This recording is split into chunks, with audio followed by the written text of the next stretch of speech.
வணக்கம். உங்களை வேதியியல் தமிழிற்கு வரவேற்கிறேன். இந்த கெமிஸ்ட்ரி 24x7 இன்றைய செஷனில் நம்ம கருத்தர்ஸ் டெக்ஸ்ட் புக்கில் இருந்து கேட்கப்பட்ட ஒரு கேள்வியை தான் நம்ம பார்க்க போகிறோம். ஸோ நம்மளோட வசதிக்காக இங்கே அதை நான் மல்டிபிள் சாய்ஸ் கொஸ்டினாக நான் மாற்றிருக்கேன். ஸோ இப்போ இந்த சப்ஸ்ட்ரேட் ட்ரைபியூட்டைல் டின்ஹைட்ரைட் மற்றும் ஏஏபிஎன் கூட வினைபுரியும் பொழுது நமக்கு ஒரு ப்ராடக்டை கொடுக்குது. இங்கு 4 விடைகள் நான் கொடுத்துருக்கேன். வாங்க எது சரியான விடைன்னு சொல்லி நம்ம சேர்ந்து கண்டுபிடிக்கலாம்.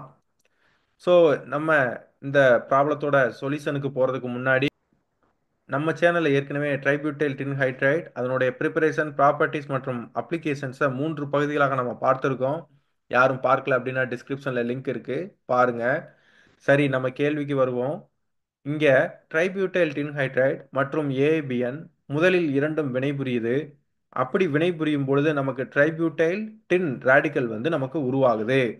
ஸோ இந்த ட்ரைபியூட்டைல் டின் ரேடிக்கல் அதற்கு அடுத்த படியில் நம்ம சப்ஸ்ட்ரேட் கூட வினைபுரியும். இங்கே இந்த சப்ஸ்ட்ரேட்டை பாருங்க. இந்த சப்ஸ்ட்ரேட்டில் எந்த விதமான ஹாலஜன் ஆட்டமும் இல்லை. ஒரு அல்கீன் இருக்கு. அதை தொடர்ந்து ஒரு ஈபாக்சைடு ரிங் சிஸ்டம் இருக்கு. அப்போ ட்ரைபியூட்டைல் டின் ரேடிக்கல் இங்கே இருக்கக்கூடிய அல்கீனை தான் தாக்கும். அப்படி தாக்கும் பொழுது இங்கே இருக்கக்கூடிய அல்கீன்லேருந்து ஒரு எலக்ட்ரான் இங்கே இருக்கக்கூடிய டின் ரேடிக்கலோட ஜாயின் ஆகும்போது உங்களுக்கு புதிதாக கார்பன் டின் பாண்ட் உருவாகும். இன்னொரு எலக்ட்ரான் இங்கே மூவ் ஆகும். அதே வேளையில் இங்கே இருக்கக்கூடிய கார்பன் ஆக்சிஜன் பாண்ட், அதாவது ஈபாக்சைடு ரிங்கில் இருக்கக்கூடிய கார்பன் ஆக்சிஜன் பாண்ட் ஹோமோலேட்டிக் கிளிவேஜ் ஏற்பட்டு புதிதாக ஒரு அல்கீன் இந்த இடத்துல உருவாகும். இதனை தொடர்ந்து உங்களுக்கு என்ன கிடைக்கும்? ஒரு அல்காக்சி ரேடிக்கல் உங்களுக்கு கிடைக்கும். இதை நம்மளோட வசதிக்காக நம்ம எப்படி எழுதிக்கலாம்? இந்த மாதிரி மாற்றி நம்ம வரைஞ்சுக்கலாம். இப்போ பார்த்தீங்க அப்படின்னா இங்கே இருக்கக்கூடிய அல்காக்சி ரேடிக்கல் இந்த சென்டரில் இருக்கக்கூடிய ஹைட்ரஜன் ஆட்டத்தை அது அப்ஸ்ட்ராக்ஷன் பண்ணுது. ஸோ எதன் வழியில் அப்ஸ்ட்ராக்ஷன் பண்ணுது? 1,5 ஹைட்ரஜன் ஆட்டம் அப்ஸ்ட்ராக்ஷன் அல்லது 1,5 ஹைட்ரஜன் ஆட்டம் டிரான்ஸ்ஃபர் அப்படின்னு சொல்லுவோம். ஸோ இங்கே இருக்கக்கூடிய ஹைட்ரஜன் ஆட்டத்தை அதை எடுத்துக்கிடுது. இதன் காரணமாக இந்த இடத்துல ஒரு கார்பன் சென்டர் ரேடிக்கல் உங்களுக்கு உருவாகும்.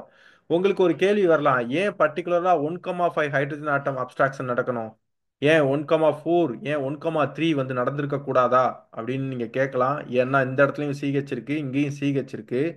ஆனால் இந்த 1,5 ஹைட்ரஜன் ஆட்டம் அப்ஸ்ட்ராக்ஷன் நடக்கும் பொழுது தான் இந்த பர்டிகுலர் டிரான்சன் ஸ்டேட் பார்த்தீங்கன்னா 6 மெம்பர் சைக்ளிக் சேர் லைக் டிரான்சன் ஸ்டேட் வழியா இது நடக்குது. இது எனர்ஜெட்டிக்கலி ரொம்ப ஃபீசிபிள் அப்படிங்கிறனால நமக்கு 1,5 ஹைட்ரஜன் ஆட்டம் அப்ஸ்ட்ராக்ஷன் நடந்து இந்த கார்பன் சென்டர் ரேடிக்கல் நமக்கு உருவாகுது. இந்த கார்பன் சென்டர் ரேடிக்கல் இங்கே ஒரு அல்கீன் வேற இருக்கு. அப்போ இந்த அல்கீன் கூட அது வினைபுரியும். ஸோ நம்மளோட வசதிக்காக இதை மாற்றி நம்ம வரைஞ்சுக்கலாம்.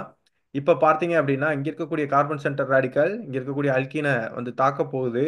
ஸோ இதற்காக நம்ம நம்பரிங் போட்டுக்கலாம்.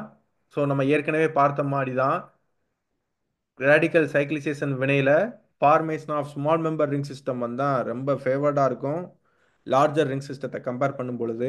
ஸோ இதனோட அடிப்படையில் இது 5th பொசிஷனை தான் இந்த ரேடிக்கல் தாக்கும். எதன் வழி அப்படின்னு பார்த்தீங்கன்னா 5XO ட்ரிக் சைக்ளிசேஷன் வழியில் இந்த வினை நடக்கும். இப்போ இங்கே இன்னொரு எலக்ட்ரான் இருக்கும். அந்த எலக்ட்ரான் இந்த பக்கமாக மூவ் ஆகும். அதே வேளையில் இங்கே இருக்கக்கூடிய கார்பன் டின் பாண்ட் ஹோமோலைட்டிக் கிளிவேஜ் ஏற்பட்டு ஒன் ஆஃப் த எலக்ட்ரான் இந்த பக்கம் மூவ் ஆகும். அப்படி மூவ் ஆச்சு அப்படின்னா இங்கே உங்களுக்கு ஒரு அல்கீன் உருவாகும். இதைத் தொடர்ந்து உங்களுக்கு ட்ரைபியூட்டைல் டின் ரேடிக்கல் வெளியே போகும். வெளியே போய் உங்களுக்கு இந்த ப்ராடக்ட் உங்களுக்கு கிடைக்கும். இங்கே நீங்கள் முக்கியமாக பார்க்க வேண்டியது ஸ்டீரியோ கெமிஸ்ட்ரி.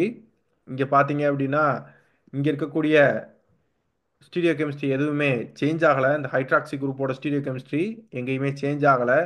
அதே வேளையில் இங்கே இருக்கக்கூடிய இந்த குரூப்பை பார்த்தீங்க அப்படின்னா இந்த குரூப் உங்களுக்கு பாட்டம் ஃபேஸில் இருக்குது. அப்போ இந்த ரேடிக்கல் இங்கே இருக்கக்கூடிய அல்கீனை பாட்டம் ஃபேஸ் வழியாக தான் தாக்கும்.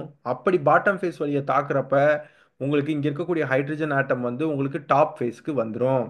இப்போ அடுத்து நம்ம பார்க்க வேண்டியது இந்த ஸ்டீரியோ கெமிஸ்ட்ரி. இந்த ஸ்டீரியோ கெமிஸ்ட்ரியை பார்த்தீங்கன்னா வேவி பாண்ட் நான் போட்டிருக்கேன். அதற்கு என்ன காரணம் அப்படின்னா இந்த பர்டிகுலர் காம்பவுண்ட் மிக்சர் ஆஃப் டைஸ்டீரியோ ஐசோமர்ஸாக உங்களுக்கு கிடைக்குது. ஸோ ஏன் இந்த இடத்துல மிக்சர் ஆஃப் டைஸ்டீரியோ ஐசோமர் கிடைக்குது அப்படின்னா நீங்கள் இந்த டிரான்சன் ஸ்டேட், அதாவது இந்த இன்டர்மீடியேட்டோட டிரான்சன் ஸ்டேட்டை பாருங்கள்.